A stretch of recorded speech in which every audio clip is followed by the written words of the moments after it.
everyone.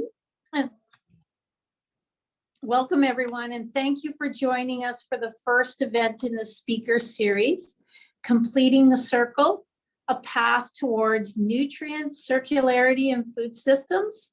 My name is Teresa Perry. I am the Regional Vice President for RBC in Vancouver at our RBC. As we begin, I'd like to acknowledge that the UBC Vancouver Point Grey campus is situated on the traditional, ancestral, and unceded territory of the Musqueam people. Each of you are joining us today from many places near and far. I'd also like to acknowledge the traditional caretakers of those lands. I would encourage everyone to take a moment and situate yourself in place. On whose territories do you currently reside? How are you accountable to the people of those lands? If you don't know whose territories you're on, we'd encourage you to begin the journey by doing some research. Thank you for joining us today for the first installment of Food at the Tipping Point, Ways Forward from a Food System in Crisis. The third season of webinar series that has now become a hybrid speaker series as we adapt to a changing viewer landscape. From past themes of resiliency to innovation and now to action, this year's focuses on the urgency to act. With extinction level losses of biodiversity, more frequent and severe extreme weather events impacting all stages of the food system, rising food insecurity, and growing political tension, a widespread and dramatic change is urgently needed. Join us every other Thursday where we bring together community leaders, researchers, on-the-ground experts for inspiration and real solutions. This series is presented by the Center for Sustainable Food System at the UBC Farm in partnership with the BC Food Web and UBC Faculty of Land and Food Systems, and is sponsored by RBC Royal Bank. For over 60 years, RBC and UBC have worked in close partnership. The partnership we have together is truly making a difference for creating a sustainable future, and has helped communities thrive through transformative education and research and meaningful engagement. RBC has been the lead supporter of the university with special mention to 2014, where our efforts were split evenly between the Center for Interactive Research on Sustainability and the Center for Sustainable Food Systems at the UBC Farms. RBC and myself are so proud to support UBC and its researchers, students, and faculty. We look forward to continuing this incredible partnership with UBC. Thank you again for joining us today, and we hope to see you at our future events in this series. Okay, thank you, Teresa. And thanks to the Royal Bank of Canada for kicking off this episode and for their generous sponsorship making this whole series possible. My name is Morgan Hamilton, and I'm a master's student in the Soil Res 3 lab here at UBC. And I get to be your moderator this morning for the first installment in our speaker series. In the last series back in summer of 2021, we moved beyond a reaction to COVID-19 and developed a focus on solution-oriented discussions. So this year, we hope to keep the ball rolling by sharing some of the most pressing issues in our food system that we're facing today, as well as the ways of thinking that we can adopt and actions that we can take on to truly address the crisis. I'm grateful to have you all here today as a community, eager to make change. So I'd like to introduce the three other hosts of the series. First up, we have the Center for Sustainable Food Systems at the UBC Farm here. It's a teaching and research center, as well as a local to global food hub, working towards a more sustainable, food secure future. The mission is to innovate from field to fork to achieve resilient, thriving, and socially just food systems for all. Second up, we have the BC Food Web, which is a web portal project which aims to increase access and connections to current research and other resource materials. In addition, it aims to encourage innovation between farmers and researchers for future project collaborations. And third, we have the Faculty of Land and Food Systems, which is a world leader in research and teaching about a sustainable and healthy food supply. Okay. So today's topic that we'll be focusing on is completing the circle, a path toward nutrient circularity in food systems. We're very fortunate to have 3 different speakers here with us today. We have Graham McDonald, Mel Sylvestre, and Jessica Regan, who each offer a different perspective on nutrient circularity at different stages of the food systems. After each panelist gives a brief presentation, we'll then move on to the Q&A portion once we've heard from all 3 of them. If you have any questions for the panelists, please navigate to the Q&A tab at the bottom of your Zoom control panel and share them with us. Also, feel free to upvote others' questions by clicking on the thumbs up symbol if you think it's something you'd like to hear about. Great. So first up, we have Graham McDonald. Graham is an associate professor in the Department of Geography at McGill University, where he is involved with the inter-faculty undergraduate program in sustainability, science, and society. His interdisciplinary research sits at the intersection of land use, food systems, and biogeochemistry, and spans scales from local urban farms to global croplands. Graham received a PhD in natural resource sciences from McGill in 2013 and was previously a postdoctoral fellow in the Global Landscapes Initiative at the University of Minnesota. So with that, I'll hand it over to Graham to discuss the challenges and opportunities for scaling up nutrient recycling in agricultural from landscapes, regional, and global perspectives. Great. Thank you, Graham. Great. Thanks so much, Morgan, and thanks to the organizers and the sponsors of this event for the opportunity to speak. It's just really, really exciting. So as Morgan mentioned, I'm going to give kind of a big picture perspective on focusing particularly on nutrient recycling in agriculture. You're going to see that I'll talk quite a bit about the challenges associated with scaling that up. But I'd also like to think about some of the opportunities that we have to improve and to overcome kind of obstacles to scaling this up. So first, I just want to start with a sort of motivation for why this is important. There's a lot of different reasons why nutrient recycling in agriculture is important. Soil health, agricultural sustainability. One that I like to think about a lot is the importance that it has in terms of reducing our reliance on synthetic fertilizers in agricultural production. So we can think of, in the case of nitrogen, synthetic nitrogen fertilizers derived from the Haber-Bosch industrial nitrogen fixation process. So really energy intensive, has greenhouse gases emissions associated with it. In the case of phosphorus, new mineral phosphorus fertilizers that we use in agriculture are from phosphate rock. These are mined non-renewable resources, and phosphate rock is concentrated, the reserves are concentrated in kind of a handful of locations around the world. So it has a really strong geopolitical dimension as well. So if we think about increasing nutrient recycling in agriculture, it could even have an importance for kind of the agricultural independence of nations and food self-sufficiency at kind of a large scale as well. Food systems are really leaky in terms of nutrients. So we lose a lot of nutrients and we release nutrients to the environment. And then the schematic that I'm showing, I'm trying to kind of think about, it was put together with my colleague Geneviève Metzen, who is a frequent collaborator and works a lot on this topic as well. And so I'll share some research from that was done collaboratively with Geneviève and others. And what we're showing here is kind of a qualitative kind of conceptual model of nutrient flows through the food system. So we can think of different stages where nutrient flows are happening. We can think of the nutrients that are being released to the environment. So in the case of nitrogen, we have released to the atmosphere, to groundwater. In the case of both nitrogen and phosphorus, we have released to surface waters, accumulation in agricultural soils, and also we have landfilling of this kind of valuable nutrient and waste, these valuable nutrients in waste streams.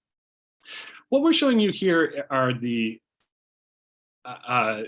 in the asterisks in these rectangles are places where there's recycling potential. And so this is recycling potential back into food production at key stages of the food system. And what you can see is that it's different for nitrogen and phosphorus, and it's different at different stages of the food system. So this is just something important to keep in mind in terms of the opportunities and where we can focus our attention. So in my research, I tend to take a really big picture perspective, so especially kind of a regional and global scale perspective. And so that's what I'm going to share a little bit today.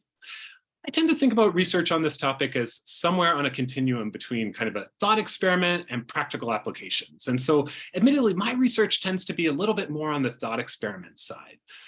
So today I'm going to share 3 examples of research that I've been involved with, collaborative interdisciplinary research. First, looking at manure phosphorus recycling at a large regional scale in the United States. Then manure nitrogen recycling in a small agricultural landscape in France. And then phosphorus recycling through the urban sanitation chains of 5 different cities around the world. So starting with the United States example. So here we have kind of a classic example of really specialized agriculture. And this specialization, so crop production in some locations and livestock production in other locations, has made it really difficult to recycle nutrients increasingly. So we can think about concentrated livestock production systems that produce a lot of nutrients. We can think of really intensive agriculture that needs nutrients. We can also think about urbanization. So in the United States and Canada and many other nations, we have a high degree of urbanization. So those are also kind of hotspots of potential recycling of nutrients. In this case study, we focus on recycling manure in particular and to corn production. Why corn production? Well, in the United States, corn production really dominates. So more than half of fertilizer use and more than half of manure applications in the United States are directed towards corn production. So it's a really important crop, and we thought it was kind of an interesting case study. So what we wanted to ask are these different recyclable sources of phosphorus. Could they meet corn phosphorus demands and offset the need for new mineral fertilizers derived from phosphate rock? So this is a map that's showing some of our results. And you can see it's an estimate of the potential recyclable phosphorus sources from human food waste, from human excreta in urban areas, and from animal manure. So you can see kind of in the darker colors where there's a lot more potential. What we then looked at was where is their corn being grown and where is the highest demand for phosphorus as a nutrient source and input for corn production. And here I'm just showing you those in these rectangles. The Corn Belt is really the epicenter of corn production in the United States, that square in the middle. About 50% of the national phosphorus demand for corn production is located there. But there's also other regions in the United States that are important corn production sites. And I'm showing you just some examples there.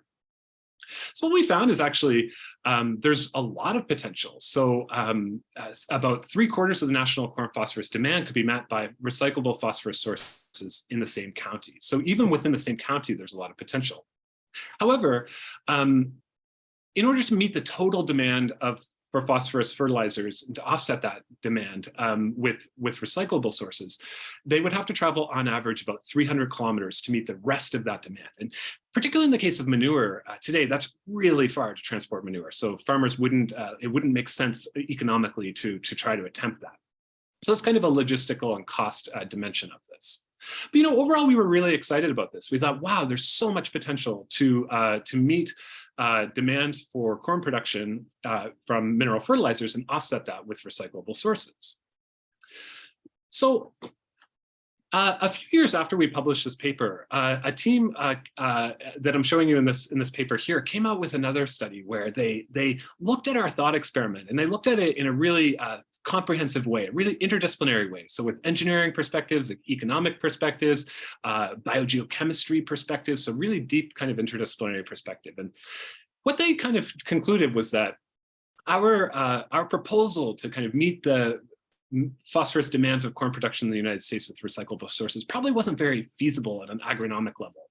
So one of it is costs and logistics that I mentioned, but another one is just that the form of those recyclable nutrients probably wouldn't have enough water-soluble phosphorus, immediately crop-available phosphate, in order to really give a kind of reliable source of nutrients for corn production for farmers. So you can see here just 2 examples of the types of forms that phosphorus might come in, so struvite or phytin, for example. So most people would probably be a little discouraged if, one of their proposals was called unfeasible. But I actually thought it was really exciting. I thought it was super interesting, really constructive, the way that this team put together this research. And the reason I think that is because it gives us a kind of a roadmap for where we can then focus our efforts. And so the one area that I want to show you next then is thinking about the logistics. So how can we kind of improve that logistical feasibility? So that's the case study that I'll show you next. This was work that was done by a visiting PhD researcher at the time in my lab, Hugo Fernandez Mina. And Hugo wanted to understand this idea of specialization in crop production and how we could increase circularity and nutrient flows on a small agricultural landscape level. So this research is using as a case study a small agricultural landscape in the southwest of France. In the map in the corner, you can see it's this little green shaded section. So we can imagine that there could be a farmer that produces livestock, and that farmer has a surplus of nutrient-rich manure, and they require feed crops for their animals. We could imagine that there's farmers that are producing crops, and so they need a nutrient source for their farms. In this research, what we did was to use what's called a spatial agent-based model. And I'll break that down, what this means. So what we can do is populate the agricultural landscape with different types of farms, crop farms, livestock farms of different types, and different actors on the landscape, including anaerobic digesters and wastewater treatment plants. And so that's what you're seeing in this map in the bottom right corner of the screen. So then we can start to kind of simulate what nutrient flows might look like between farms and between different actors on the landscape. So in this map on the left, that's what you're seeing. You're seeing a case kind of business as usual situation that's dominated by flows of synthetic nitrogen fertilizers. So that's in those purple lines. There's also manure flows in the black lines, and those are concentrated between certain farms only. So there is some kind of recycling of nutrients that's happening, but there's a dominance of synthetic nitrogen fertilizers. With this model, though, what we can do is ask kind of what if thought experiments, and we can actually see how they would play out on the landscape. And so that's what you see on the right-hand side. So here we have no more flows of synthetic nitrogen fertilizer. We have kind of a maximum circularity on the landscape. What you're seeing here are flows of manure from farms to these anaerobic digesters. And then the digestates flowing back to the farms. And so this is really great. It reduces greenhouse gas emissions from those farms. It has lots of benefits in terms of nutrient recycling, but it also comes with some trade-offs that we have to consider. So in these scenarios, some decrease in food production, especially the crop yields for certain crops that have high nitrogen demands. Okay, so now I've given you some agricultural examples. Next, I want to focus on thinking about cities. And so cities are, again, this opportunity for capturing and recycling nutrients from different waste streams, like food waste, for example, and wastewater treatment. So fostering these rural-urban linkages could be really important in terms of agricultural sustainability. In this research that I'm going to present, it was led by, again, my colleague Geneviève Metzen. It was with a team of different researchers from different disciplines. And what we did was a synthesis and case study comparison of 5 different cities: Buenos Aires, Baltimore, London, Accra, and Beijing. And we used various different types of information, both qualitative and quantitative, from various different sources to try to understand what the current recycling of phosphorus might be from the urban sanitation chain, and then what the opportunities are to increase that further, or on the other side, the barriers and obstacles that might exist. So first, I'll just walk through the pathways in the urban sanitation chains and the kind of our approximation of the amount of recycling that's already happening in 2 cities, Baltimore and London. So here we see kind of these pathways, and you're seeing those in these Sankey style diagrams at the bottom. What I want you to see is that the green area on the right is where we have kind of estimated the proportion of that phosphorus that's entering the urban sanitation chain that gets recycled beneficially in agriculture. So in these 2 cities, we see flows from the sewer to wastewater treatment plant and then to recycling to agricultural land. Really large proportion in the case of London, and a sizable portion in the case of Baltimore. We can see, though, if you look at Baltimore, there's landfilling of some of the phosphorus, and so that represents kind of a potential area that could be focused on to increase recycling in the future. If we look at the three other cities, Accra, Buenos Aires, and Beijing, you can see that there's different degrees of what we've estimated kind of approximately the amount of recycling that could be taking place right now. So moderate amount in Beijing, and some limited recycling in Accra, and very little in the case of Buenos Aires. And so what we did was to try to understand some of the potential drivers. So we kind of hypothesized about some of the potential drivers that could be involved in that across these cities. So in some cases, what we see is that there are kind of necessary but not sufficient conditions that can help with phosphorus recycling. So things like the availability of infrastructure, regulation, can be really important factors. However, they might not be sufficient factors. So we can also think about the role of socio-environmental context. So how much water is around, how much surface waters are around to discharge phosphorus from the sanitation change, for example. And those sorts of factors might affect the amount of phosphorus recycling that's already happening across different cities around the globe.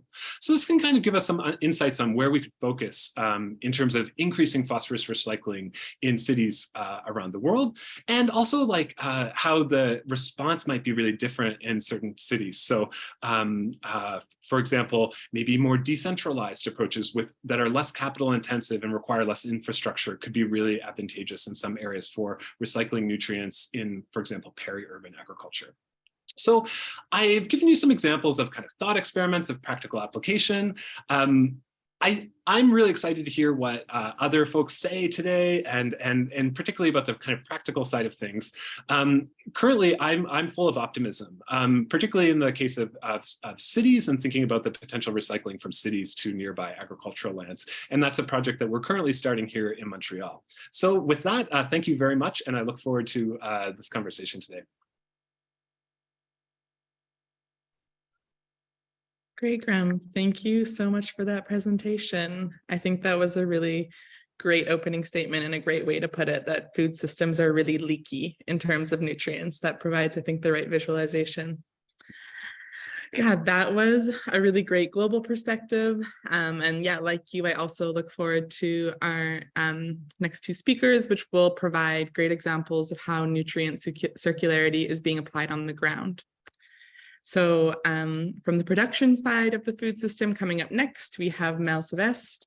Mel has been working on small-scale organic farms for close to 20 years and holds a Bachelor of Science in Soil Science from UBC.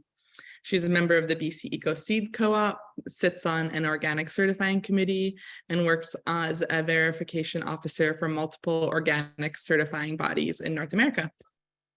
She moved to Gibsons with her family in 2020 and launched Grounded Acres Organic Farm, which is a 5-acre mixed vegetable farm. I think maybe 2.5, actually. I might have misspoke there. And with that, I'll hand it over to Mel, who will explore the limitations, variables, and options available to farmers wishing to get closer to their closed loop goals. Thank you, Morgan. Nice to see all the people joining this conversation today. Some name that brings me back into the past. Nice to see some old friends showing. So yeah, like I'm not gonna have any presentation, unfortunately. Life didn't allow me enough time to put together some slides. So first disclaimer, you'll be stuck looking at my face through this little period of time here. And I wanted to bring a perspective, of course, as a farmer, about the practicality of things. And people that know me, I'm a very pragmatic person. I did terrible actually as an academic, so that's why I left that area. So bear with me if you're expecting a very academic presentation here. I am going on the complete opposite here. And what does it look like on the ground as a farmer? And obviously, I'm going to use the case scenario of my farm here, which is a unique situation, but I think every farm could consider themselves to some degree as a unique scenario and situations. So first, I want to bring up, like, as a farmer, there is definitely some variables, and I really appreciate Graham's presentation coming before mine, because it really set the scene and the bigger picture here and brought some of the aspect I wanted to touch on. And so thanks for introducing some of those. But for me, what comes to mind as the first step in variables when we think about nutrient circularity. So as a farmer, first things is like, well, when we moved here, we looked for many years to secure this piece of land. I didn't even have that much choice in terms of the type of soil structure and soil texture I was getting into. Really, there was other variable beyond that, which include the price of the land and other things and housing that came into play. And I kind of had to deal with what I landed on. And in our case, it's a very sandy, rocky soil.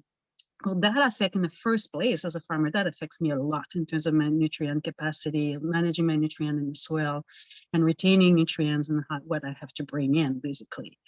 And the other things also that would affect a lot, in our case, we are a small scale mixed vegetables. We have some laying hens, but the amount of manure bring by those is almost not even worth considering. And with vegetables compared to other crop, most of our nutrients that we put in the soil go into the vegetables that people end up eating. So they leave the farm.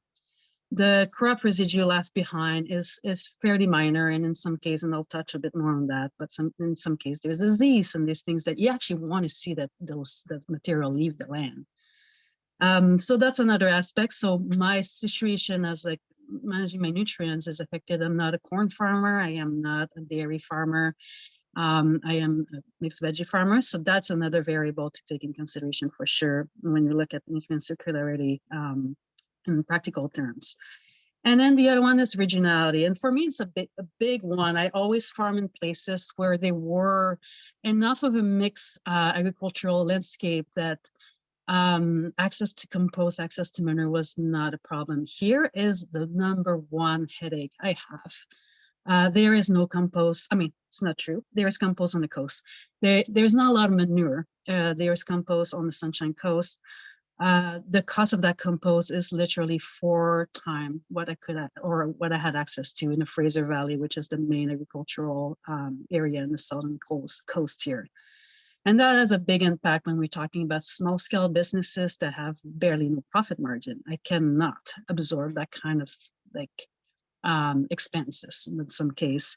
So it really threw me off. Like it was mentioned in the beginning, I've been farming for 20 years. And I have never imagined having to pay $60 a yard for compost. This is like just not like when I started farming, and I mean that aged me a little bit, but I started farming, it was like $5 or $6 a yard for compost. And still in the Fraser Valley, you could secure good compost in the range of like $5 to $15 a yard. So we're talking here, and that's even with the discounts, at like $60 a yard. And that's not even as I consider for myself a good compost. It's not even a manure-based compost. So that's I mentioned a little bit, but some of the challenge very specific to being a veggie farmer is that my nutrient leave the farm, and it's hard to return. Like I know there's a big aspect of considering that what happened to my nutrients, what it got eaten. What happened after that? Well, it gets into the sewage, and that's a big part of our nutrients end up there. Unfortunately, as an organic farmer, sewage is not an option for me. There's antibiotics and there's other things. As organic, it is not allowed to use sewage materials. So we have a big gap in organic because of that in the first place. So we definitely need to rely on other source. And in terms of the scraps and the plants residue and fill residue, like I say, most of what's really high dense nutrient end up leaving the farm. The residue that left on the farm, some get returned through cultivation, get returned to the soil, but that's usually not the heavy dense nutrient part of the plants that we return to the soil. And a lot of it also gets literally removed from the fill into compost pile. And in a lot of cases, because again, we're in a region where I am, it's very damp, coldish in shoulder season, we deal with a lot of diseases and best disease management in a lot of cases when you don't use heavy fungicide and pesticides in organic, or you're trying not to, is to remove those parts of the plants that could return those fungus and those diseases. So we're removing more than probably what a conventional farmer would do. So we're losing our nutrients there. And that's quite different from like someone that would have livestock or even row crops. I mean, with just row crops, obviously you remove also a lot of nutrients, like removing those, like with corn and all that. But I'm thinking about hay and even in terms of grains, there's much more nutrients that remain in the field. And if you have it in combination with some livestock, usually it's way easier to think about nutrient circularity within one farm or one operation or even one region. Here in the Sunshine Coast, the only, and I'm not even calling it livestock, but we're filled with horses. And in terms of how, as far as manure goes, not all manure is created equally. All farmers that I've known and I respect, we all after the cow manure. It's probably the best compost that you can get. Horses is at the bottom of the line, the bottom of the wish list. And mainly because it's their potential to digest things and break things down. There's a lot of weeds that could come in horse manure, and most of us want to stay as far away as possible as horse manure, and that's pretty much all there is on the coast. And it's also not well managed in quantities that like heat up enough, and it's out of my management. Like the ideal scenario, I would bring fresh manure into the farm. I would manage it myself to make sure that's quality compost. And that brings the other aspect of all of it, like not just the type of compost is not ideal, then accessibility to it and bringing it to your farm. And then there's the labor going into in terms of practicality on a small scale farm and even a bit higher scale farm. Managing a compost to bring like high quality compost back into your land is a work in itself, and that's why it often gets specialized.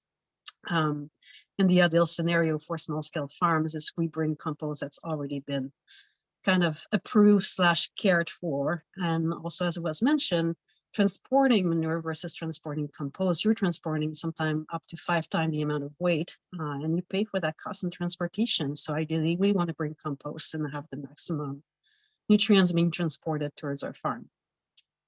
The other aspect of this too is to think about land base.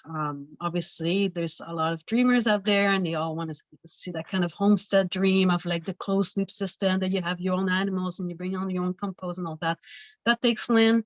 In the southern coast of BC, specifically, land is just not even accessible for farmers anymore. If you have not locked into a farming family or somehow find yourself a sugar mama or sugar daddy, being able to afford land and pay mortgages on the type of price that land brings on, you're sticking to the bare minimum. In our case, we have 5 acres and there's only 2 to 3 that's actually cultivable acres here. So the option for us of having even sheep or goat or enough chickens to close that nutrient loop is not even an option. And I think it is the reality for a lot of small scale farmers that I can speak of that do mix veggies. So it's always in the context again of the reality of our farm. And then the big one here is the cost. So the cost of all that, I already touched on it and mentioned the cost here is 4 or 5 times the amount I would pay in the valley, which is literally we're talking about like 3% of our of our revenue, and that we cannot afford that. And so it's a very attractive thing to go towards granular fertilizer in our case, and we're kind of like juggling those balls. Like so we're starting our 3rd year right now. I'm actually right in the middle of doing my nutrient order right now, trying to figure it out and negotiate with some local landowner that has some manure and how to bring it and where to store it and how to manage it. And it's a constant headache in our case. And one thing that haven't been touched on too, that I wanted to bring in this conversation is the potential for cover crop. Obviously, cover crop has a lot of potential in terms of nutrient fixation and also other nutrients that can be recycled, at least held in place. And it is also another part of this headache in small scale organic or even small scale in general is how to fit in cover crop in that picture of very low land base that we're playing with. Every square feet of our farm is accounted for in our case and needs to bring in a revenue. And we try as much as possible to put cover crop, and I think we're doing very well. And then climate change just kicked us in the ass. We didn't got any rain, as for an example, this year, all the way until mid-October. Every single field of cover crop was not established in our case, and I have bare land right now, which is completely a horrible picture to look at when we're thinking about nutrients. So there's all those variables that are like, even though we can think about the ideal case scenario and do this plan, there's always going to be there's, I guess, a wrench getting thrown left and right every year that we have to manage. So I guess I'm not bringing a lot of solution, to be honest. I just wanted to paint a big picture of what's out there, what are all the things that we have to juggle as farmers, although they can be maybe a big, there's not an easy solution, basically. There's a lot of aspect to consider, and there's just a lot of support that could be offered to us to achieve that. But I think this is mainly what I wanted to bring it this today. Is just all those little pieces of the challenges to consider.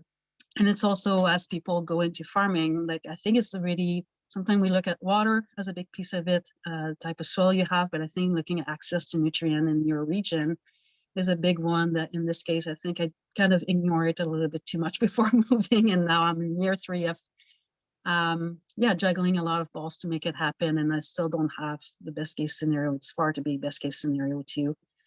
And also being at the mercy of fertilizer manufacturer is also not a good place to be.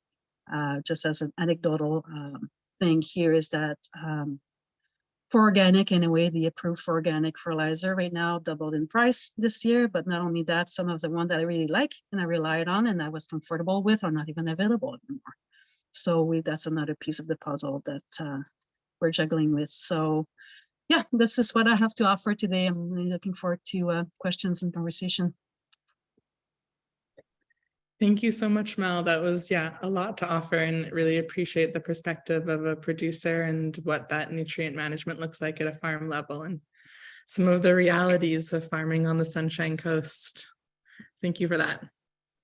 And now moving a little bit further down the food system and moving to the consumption side of the food system, we have our final speaker, Jessica Regan. Jessica grew up on a 100-acre farm where her first jobs were picking corn, repairing fences, and feeding animals. She learned the value of hard work and gained her entrepreneurial spirit at a young age. And since then, Jessica has successfully launched and executed 4 companies in the social impact space. This includes Food Mesh, a Vancouver-based company helping divert unsold food to higher end uses. Jessica is passionate about sustainable food systems and building social enterprises. She has served on the Vancouver Food Policy Council and is currently the vice chair of Kasao, a Kenyan-based charity focusing on micro enterprises and food security, and is a board of directors for the Gitgat First Nation Economic Development Council. And I will now hand it over to Jessica to talk about the role food recovery plays in creating nutrient circularity in our food system, and how Food Mesh's work is focused on unlocking more perishable food to hunger relief organizations. Thanks, Jessica. Right on. Thank you so much, Morgan. Okay, great. Well, that was quite the intro and a little bit of a synopsis of Food Mesh. So it's great to be here, and also as a fellow UBC alumni, it's great to be part of this series. So thanks for welcoming me. So Food Mesh, it is a Vancouver-based company, and we're what we call impact first business or social impact business, and we are B Corps, which is a framework to help guide sustainable business. So really what we do is we help businesses find alternative end uses for their unsold food. And our motto and mission is to reduce waste, feed more, and also to create shared value, which we'll go into in a little bit. So the idea of a platform is 4 components. There's the audience building. You need the network. You need to do the matchmaking. You need to provide tools and services to support that ecosystem or network. And then, of course, provide rules and standards so that everybody's that's interacting for the first time has kind of a consistent standard operating procedure, so everything goes as it needs to, and create a little bit of order in the chaos, I guess. And so in that ecosystem where we have, as I said, tools and services to help different segments along the supply chain to basically to connect, to coordinate, and to track that movement of unsold food. For those who aren't aware, over half our food in Canada that is grown is lost or wasted along the food value chain. So you've heard from Mel and how difficult, how much love goes into growing our food, and yet we're not using it in a fully optimized way. And now we have some evidence, actually hundreds of thousands of data points, to suggest that well over a third of that food is rescuable meaning that it can be recovered and reused to other end uses, whether it might be for human consumption, animal consumption, or even industrial repurposing. And this is also important because as many of you are aware, and you probably know people in this, there's food insecurity. It is on the rise. There's reports that next year they're anticipate, or this year, pardon me, an anticipated 30% growth in terms of client visits at food banks. And food insecurity means the lack of predictable access to safe and nutritious food. So this is a big problem in Canada. It shouldn't be a problem when we have statistics like this. And of course, from an environmental perspective, food waste contributes to 8% of global greenhouse gas emissions, which is obviously significantly problematic. So, okay, so what do? I said we have a couple of tools and services. So one of the programs that we launched is retail food recovery services. And this is really geared towards grocery stores that every day they shrink out product that is nearing best before dates. And they, previously they would just send it to, maybe they'd give a little bit, like the bread, to a couple of local food banks or whatnot. But there wasn't anything sophisticated and detailed to help match charities with these organizations. So what we've done is we've worked with different organizations, and you can see some of the banners below here. And we build little micro networks around all the participating stores. We find their pre-existing charity relations. We help build a roster and schedule so that everybody's picking up at least ideally 5 times a week, so that we're getting that food that could be recovered and then redistributing it to the community. We do operate with a hierarchy. Obviously, source reduction is the most important, making sure that we're preventing in the first place. That's not where we focus. We focus on when there is food that doesn't have a market and helping feed hungry people first, then animals, industrial use. And then there's, of course, the compost. But getting food out of landfills is the main thing. So we're just under 200 locations across Western Canada. And we're seeing about 5,000 to 6,000 meals per month per grocery store that we're able to help rescue. So this is a program that's been quite successful, and it's a big part of our business. And you can see here's some of the photos of that impact of that work. So we work with several hundred charities to connect them to their local grocers. We've got our head of finance here with some of the, I think it's City Reach, one of our partners here. And you can see how gorgeous this food is, making sure that the circularity, our food is not in a linear system where you make it, if you don't sell it, goes in our waste system. So the definition of circularity, of course, is making sure that it remains in circulation. And so our job is to, what may not have an end market, try and find new channels. So what's really cool here is we have some charity partners that are also repurposing, making gourmet foods, creating some dignity with that food, which is really important. And on our bottom right is actually a picture of some pigs in Kelowna.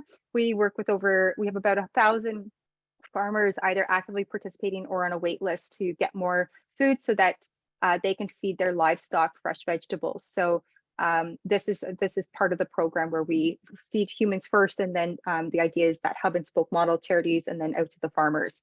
And this is a quote on the left from one of our food bank partners, just being part of this program and convincing the stores to trust in the system to unlock more food. They're not going to get sued. They're not, like, all of these different myths and reasons for not to do more with their unsold food. So you can start to see the real impact of that. We also have a marketplace. This is more a self-serve tool. It's for large volume wholesale product. So think of a transportation truck.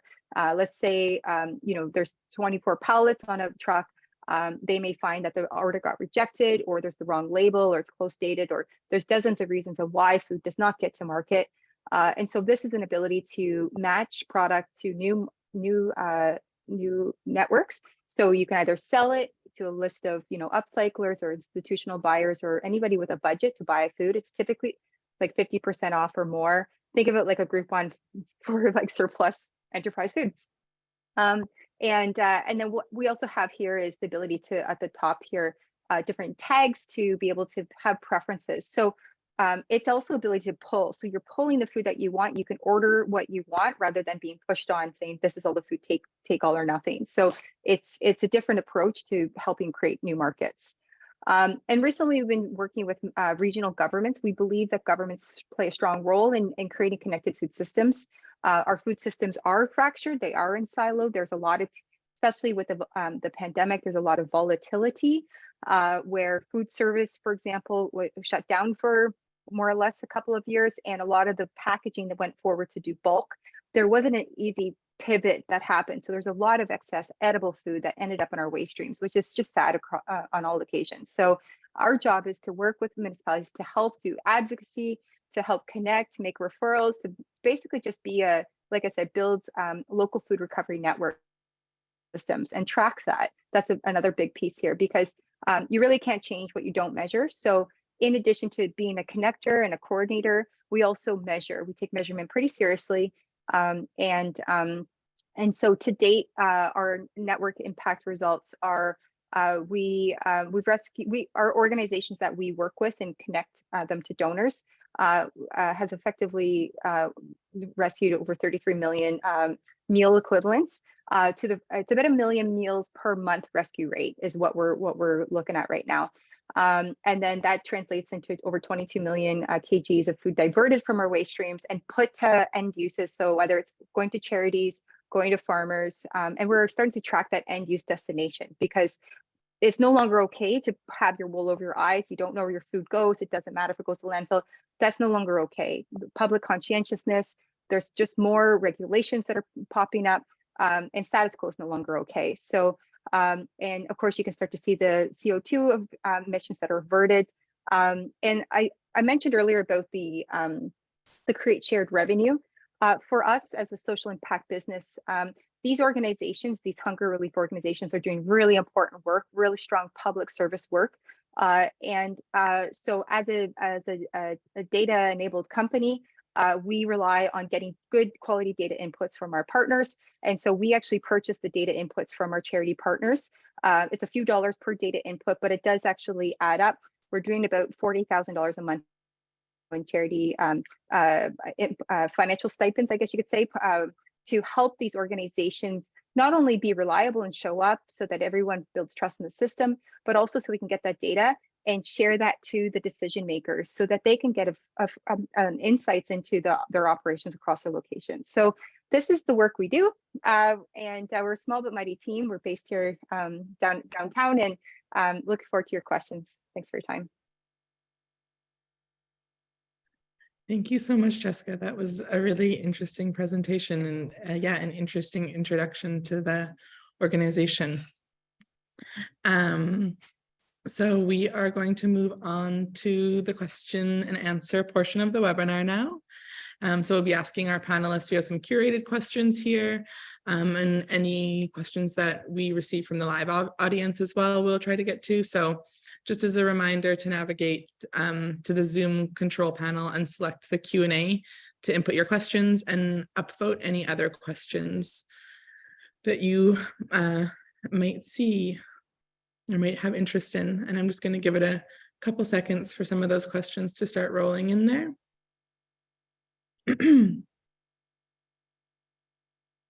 Okay. And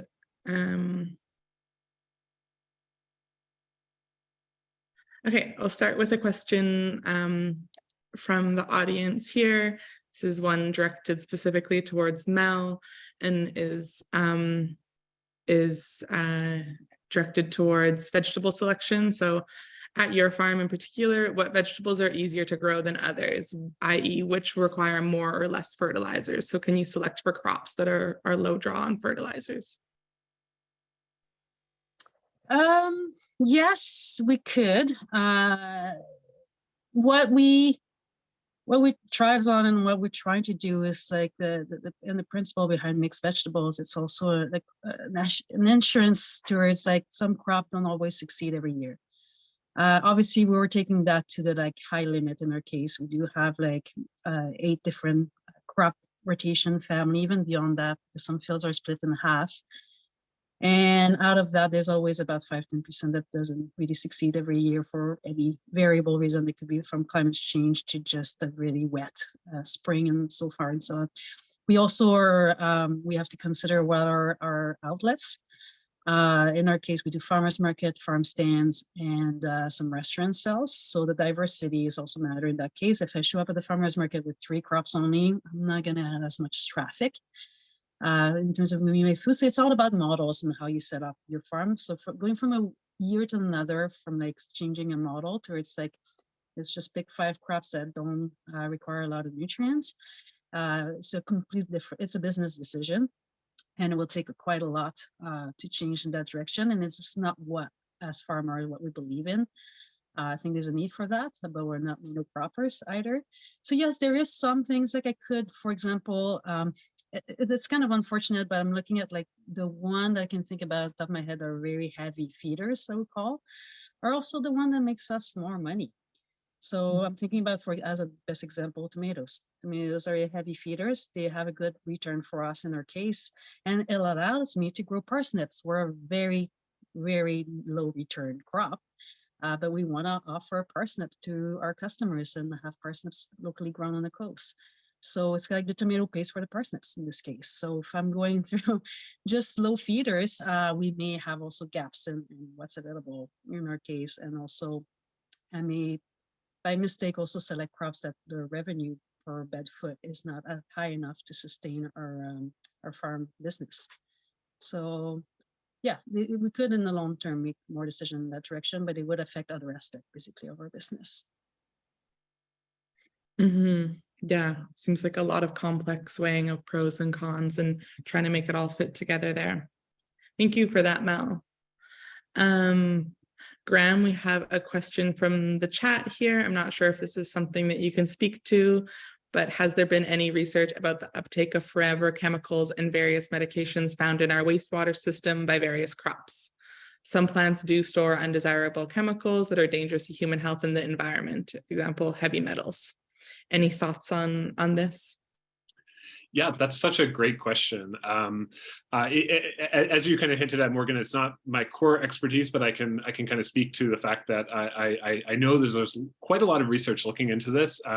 And also, interestingly, I think Mel mentioned also, the difficulties of recycling sewage in organic farming, and that actually that's a barrier in terms of a one recyclable form of nutrient because of risks that can be contained in sewage sludge. To my knowledge, is heavy metals is something that's been researched the most. I would understand that there's also a lot of understanding about potential antibiotics. I don't know forever chemicals. I would assume that that's received attention, but that's the one I'm really not familiar with at all. But I know a lot of regulations are concerned around heavy metal contamination in sewage, also pathogens, and that's something that is a concern. One thing that I know is important is also like how you treat the waste. So is it kind of sewage sludge? Is it biosolids? Is it some other kind of processed form? One form of recycled phosphorus that receives a lot of attention is struvite. And I showed really quickly kind of a picture of that in my talk. And that's something that, for example, urine can be, the phosphorus can be precipitated out of it into the form of struvite. And that can be kind of a relatively safe and effective form of recycling nutrients from human waste streams, where we could avoid some of these concerns. Composting can also help with things like pathogens, maybe not heavy metals, and then there's anaerobic digestion as well that I talked about in my talk. So yeah, I hope that gives kind of some insight on that, but it's certainly a constraint and also kind of a regulatory concern as well in terms of, like what does it mean for our ability to use different waste streams and different types of farming systems in different locations around the world. Great, thank you for that, Graham. Yeah, I feel like that does a good job of providing an overview to that question. And Jessica, I'm going to kind of combine 2 questions that I have here. So how might consumer education contribute to putting pressure on farmers and regulatory frameworks, or one or the other, to demand greater nutrient circularity in food production? Or how can consumers help improve the circularity of nutrients in food systems? So I don't know if you have any thoughts on that from a little bit further down the system of how consumers can kind of step in the middle role here. Yeah, it's a good question. I think right now we're still, people are just getting to consciousness on the food waste problem, and I think that more education, more questions, asking questions. Go ask your local retailer. What do they do with their unsold food? Looking at what your municipality is doing. Is there an actual organics ban in place? I think we can all agree that food is not waste, and waste only exists when there's no end user. So really just start asking questions, again, and also supporting the rise of upcyclers. We didn't really talk about this that much, but an upcycler is part of the circular equation. They're using the byproducts or waste products of one entity or business and using as the inputs for theirs. So there's some really great synergy that's happening there. So really maybe use your purchasing power to buy from companies that are doing something about it, and really supporting the rise of the upcycler ecosystem, because they're very important. You got to nurture them and support them if you want them to grow. So great, thank you. Graham or Mel, do either of you have any thoughts on how consumers can help improve the circularity of nutrients in food systems before we move on to the next question?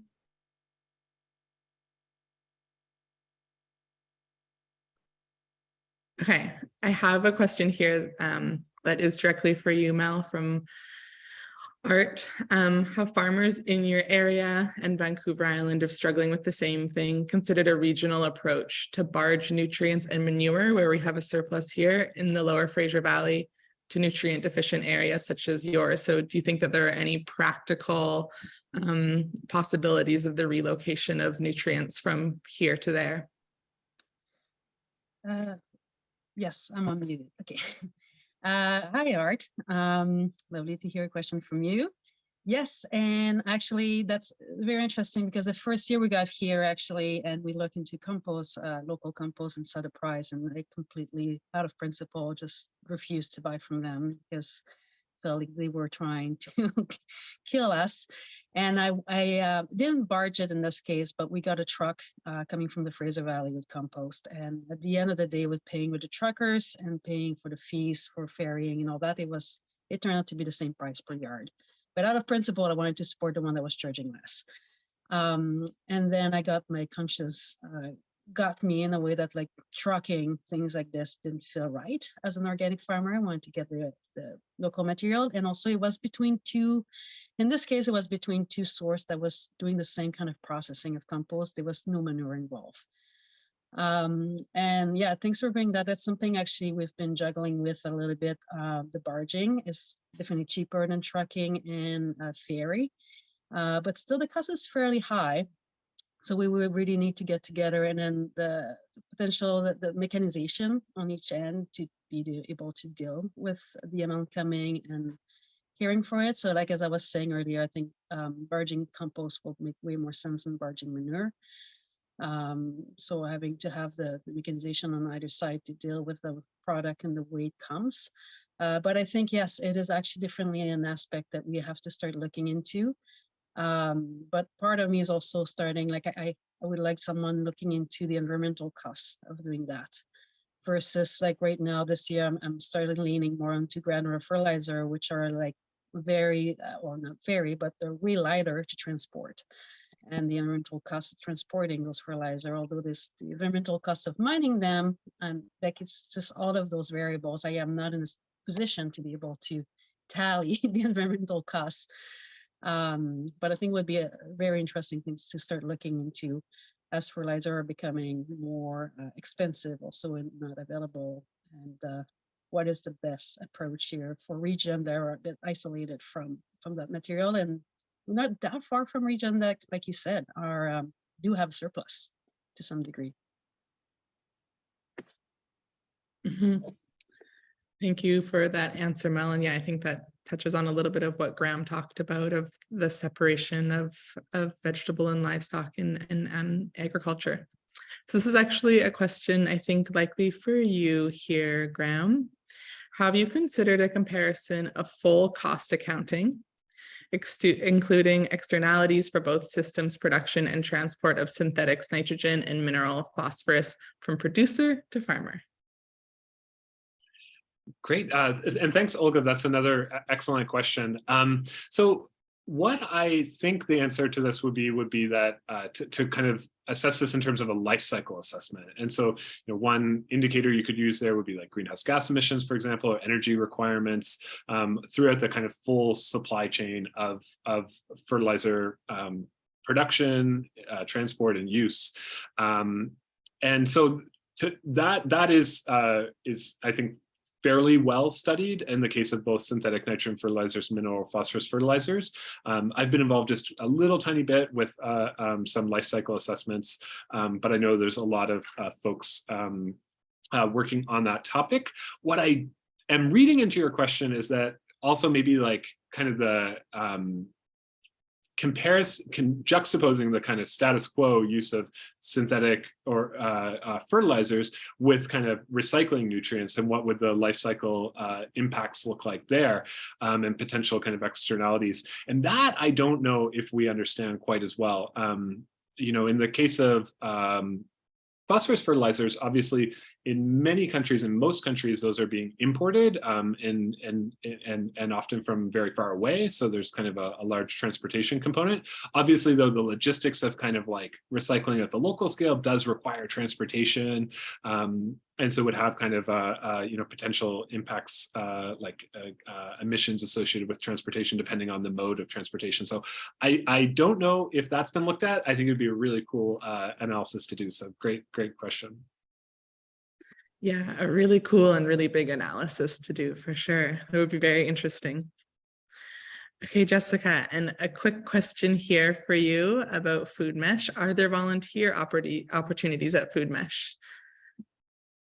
Oh, yeah, we currently don't have any volunteer opportunities, but I would encourage you to maybe put in a shift or two at one of your local hunger relief organizations. These guys are all mostly volunteer driven, and they rely on people contributing to help pitch in. So, have a look. If you're looking for someone, maybe send us a note, and we can give you a list of organizations that we work with. So, yeah, I think everyone, if you want to see food recovery in action and time well spent, definitely maybe reach out and see if there's an opportunity for you to volunteer. Great, yeah, thank you, and thanks for that question. It's heartening to hear that people want to be involved in a tangible way. And then a question from Lucas here about the use of beneficial microorganisms / soil food web to increase nutrient availability and cycling, such as compost tea. This might be a question, Mel, that you would be interested in. Yeah, that is something that's been on my mind a lot, actually, since I moved here even more, because speaking of like bringing very efficient nutrient recycling onto the farm, and they're not as heavy to transport. As a farmer just starting a new business, making compost tea has always been on my radar, but it's on like the list of like the 25 project I'm not going to get to from a year to another until maybe year 7. But I got very lucky actually this year, particularly this winter. We 2 people reached out to us that are like disciple, I would say, of Elaine. What's their last name? The soil web people. Sorry.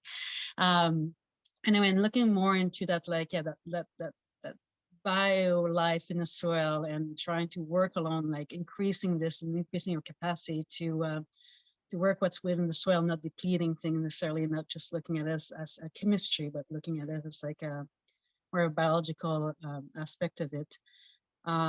So yeah, I'm very actually looking forward. Those 2 people are willing to work with us and start doing a little bit of experiment on our farm using different compost tea, vermicompost too. Someone's just starting a vermicompost business in a region and wanted to send us some samples. So yeah, definitely looking into this. I have some hope in that direction. I don't think, and I don't believe it would fill all the gaps.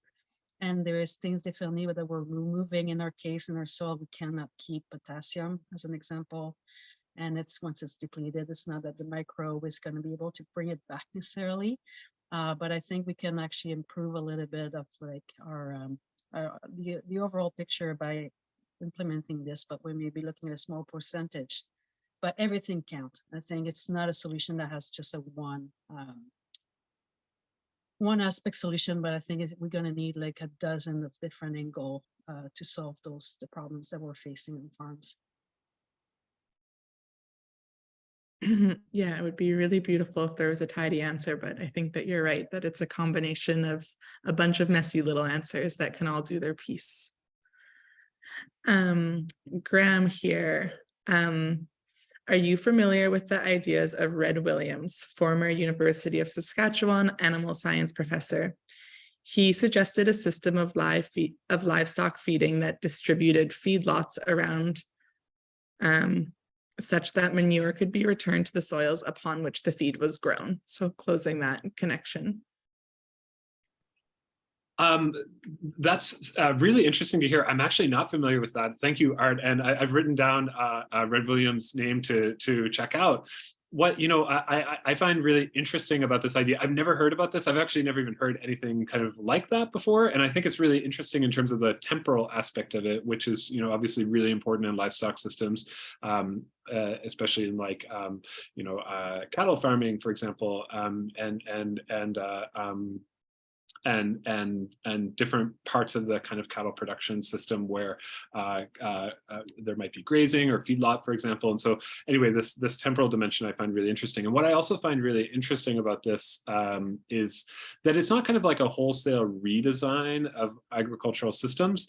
Obviously that could be beneficial in some contexts, and it could be really important in terms of nutrient circularity, but it's also something that's like really difficult to do, costly, and also something might just not be realistic, and might not be something that is desirable for farmers, which is obviously an incredibly important aspect.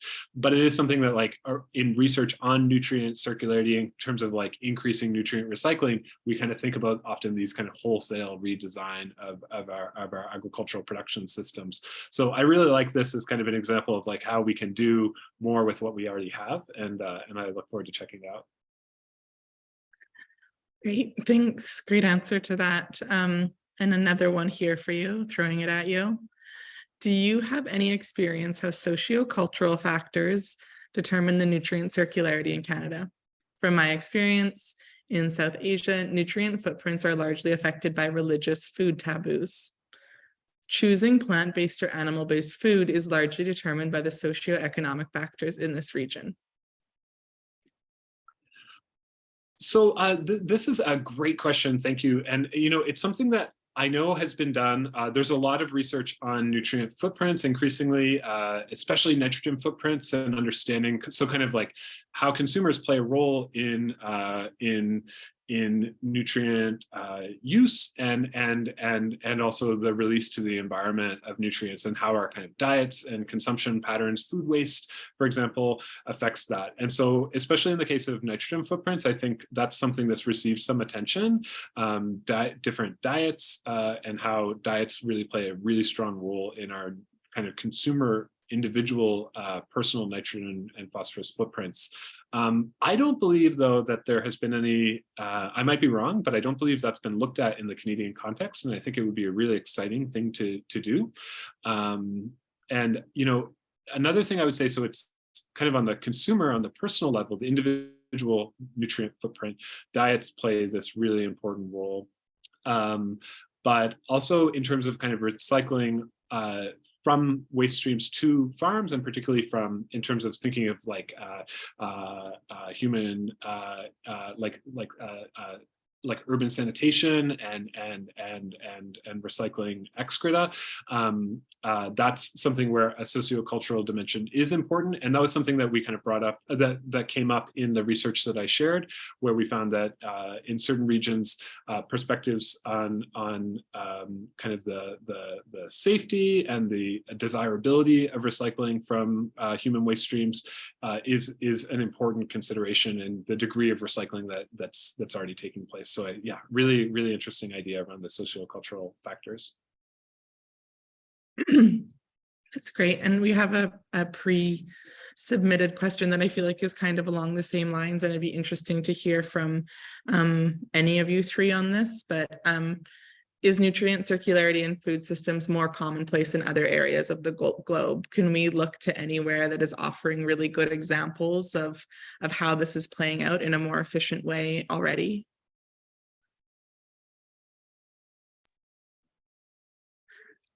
Jessica, looks like you might be ready to. Well, I can provide, yeah, from my lens, my vantage point of our work.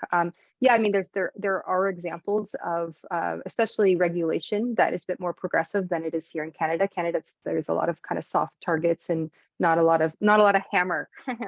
And sometimes you need a little bit of hammer or a stick instead of just the carrot. So, for example, California has a bill, SB 1383, requiring businesses to do more with their wasted product.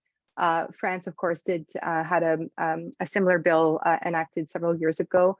And you're seeing more progressive companies and just more progressive systems that are happening in Europe, especially in Scandinavian countries. So I think we could probably take a page out of other countries' books from that perspective.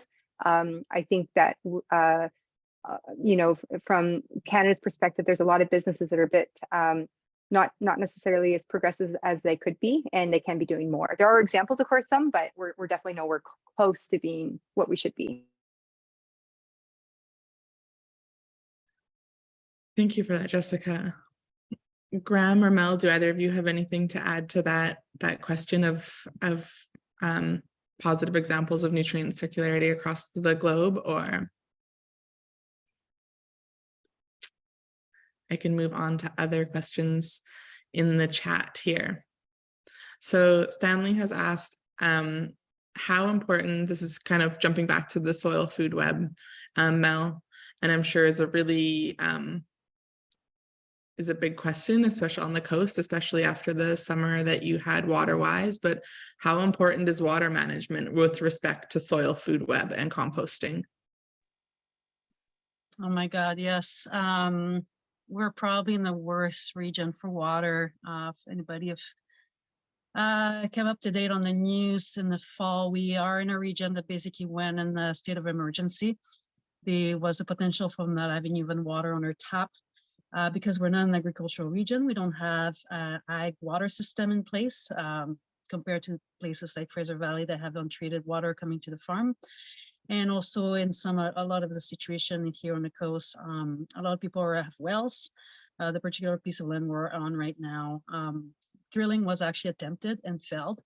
And also the costs currently, the last people that I know that put a well in actually 2 years ago, once the pump was in and all that, we're looking at about 75 to 80 grand of capital investment, which is just not something we can take on as a small business.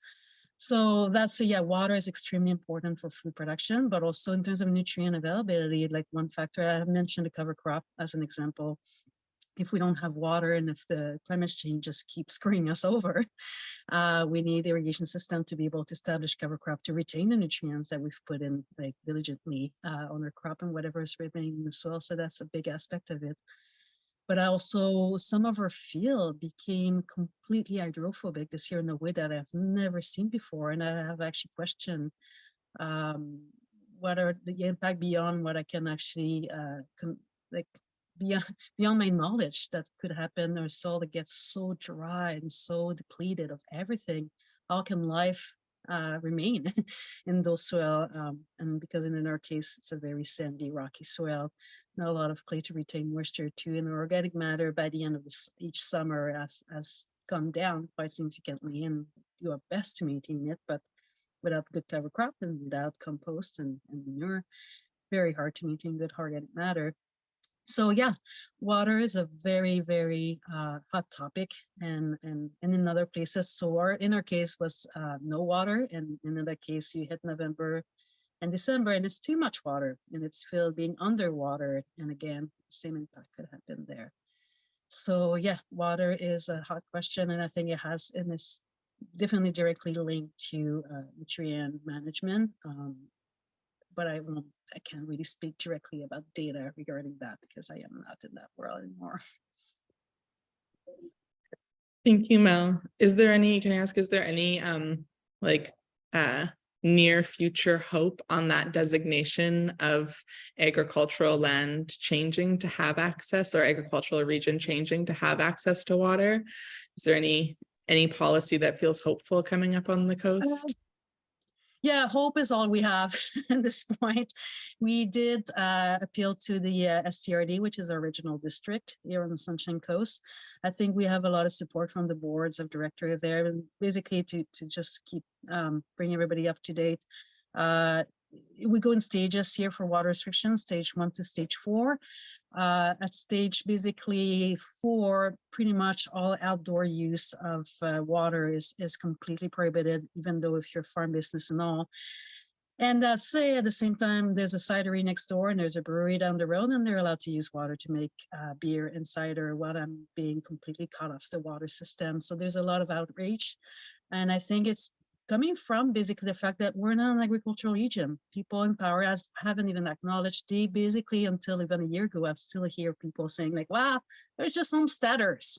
They're not like tackling the food system, but we are like, we're making like we're making a living for ourselves here, and we're hiring people. So it is a significant food system, what we're doing, and whatever we grow, we sell it without any problem. So there's a demand. So yeah, we appealed to the STRD recently. We've had a meeting with them, and it looks promising that we would be removed from the restriction at stage 4. But if the region get in state of emergency again, we will be all in the same boat, and we're waiting actually to follow at that point.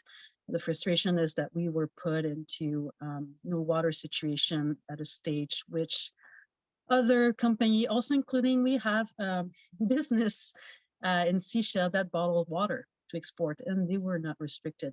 We were asked to stop watering before they were asked to stop bottling. So it's a political issue in that sense, but we're hopeful it's going to change, because we took a lot of space in the media and didn't look good for them. Yeah, I did hear you on the CBC this summer and appreciated that, and I'm sorry to hear that you have to deal with all of that nonsensical restrictions, and I'm happy to hear that you have hope, and I hope that comes through. And just the last question here, what are the panelists' thoughts on Lomi and mill.com's role with composting? And I'm not sure if you're all familiar with this. I just took a little look online, and these look like they are home composting countertop systems that have home composting countertop systems. What role can I guess our own participation in composting as consumers play?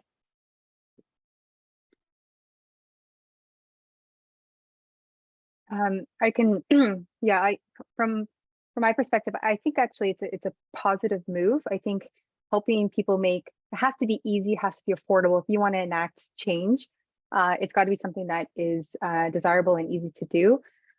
One thing I actually learned, I think it's Lomi or it's one of the other brands, they've actually partnered with the city of Nelson. And what they found was it was actually more economically efficient to buy an individual composter for every single residential unit. It dehydrates it, so they only do the pickups, I think, once a month rather than having to do it on a regular basis. Because, as you know, with compost, you have to do it frequently if you want to avoid pests and whatnot. And in a rural area, transportation costs and the pest problem weren't quite adding up. So that was an interesting solution to help kind of decompose it. Although there's definitely, I mean, it's not soil rich. These are not things that degrade in 24 hours. You're not getting the nutrients in the soil that you need. And so you have to add additive stuff. So it's not a perfect system, but I am interested in watching closely on the rise of this issue. That is really interesting to know that is how Nelson is operating.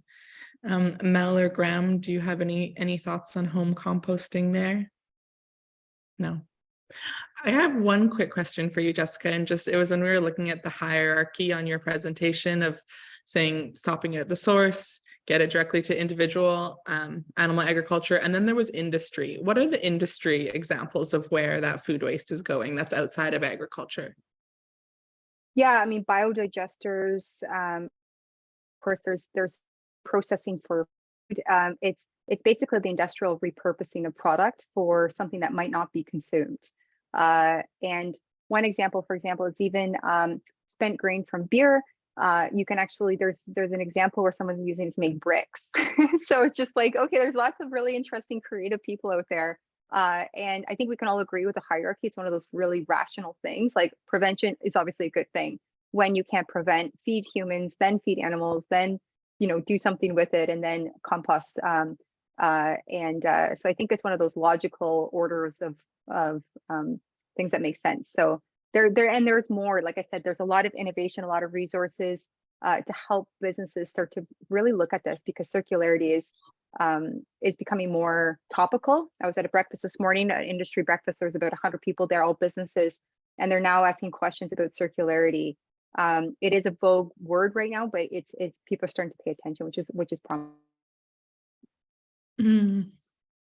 Great. Well, I think that brings us to the end of our Q&A session. Yeah, truly thank you, all three of you, for your presentation, and thank you all for sharing your time with us to help move our food system forward. So to the attendees, we'll send a follow-up email where you can send us any further questions, or you can reach out directly to our panelists at the emails provided in that follow-up email. And yeah, truly big time thank you to our presenters, Graham, Mel, and Jessica. You all provided such interesting insights and thoughts, and yeah, food for thought. And behind the scenes, we'd like to thank Jordy Kersey, Akila, and Juliana. Thank you all for helping organize and run this smoothly. And yeah, to everyone, please join us in 2 weeks on February 9th for the second installment, where we will release a 2-part video series with researchers on the key findings of their research, and this research relating to building a more sustainable and resilient food systems. And yeah, please let us know what you thought about the webinar. You'll be directed to a short survey about the session after the webinar, and we'd really appreciate any feedback to make it stronger going forward. And feel free to visit ubcfarm.ubc.ca. Thank you all for joining in, and look forward to continuing the discussion. And yeah, thank you all.